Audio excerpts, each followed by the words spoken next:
The Dominion of New England was really an imaginative attempt by the British government to make some sense of this whole colonial enterprise by creating this one political unit as a buffer against New France. They would have combined these relatively small New England colonies into one, and having them joined with New York certainly would have changed the face of colonial America and changed actually the whole future of America.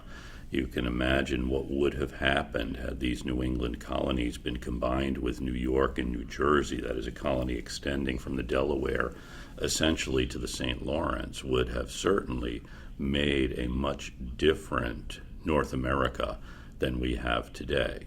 And of course, King's Chapel, not to go from something grand like the future of America to the future of this one church in Boston, originally a wooden church, and by the middle of the 1740s or so, it was expanded into a stone church, and the old wooden church was dismantled, actually, after having this new church built around them. You have the arrest of Andros is really the essential thing here. The fact that Massachusetts wins this one. It's the 19th of April of 1689 when they arrest Governor Andros, and they take the sails off of the British warships in the harbor to prevent them from leaving. Then they arrest the councilors who had agreed to be part of the Andros government. You had had the merchants in Boston initially welcoming Andros, thinking finally we're out from under the thumb of those wacky Puritan ministers. But now you have the merchants, once the British government is trying to impose taxes, siding with the ministers against this new regime.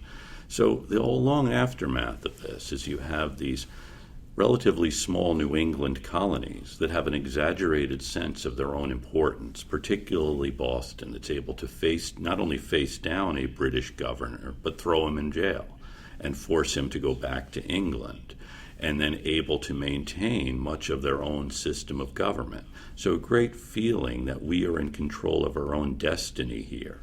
And the British government sees this and thinks that these people are a little bit extreme or a little bit beyond what we think colonial subjects should be.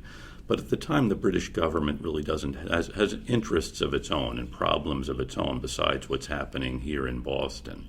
So you have this episode in 1689 with the arrest of Governor Andros and the imposition of the Church of England, which is tolerated, just as the British government will tolerate the ideas of self-government that these folks in Massachusetts will have.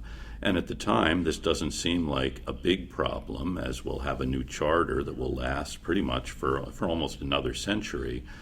But still, you have the underpinnings of the crisis that will eventually come here in April of 1689 with the arrest of Governor Andros.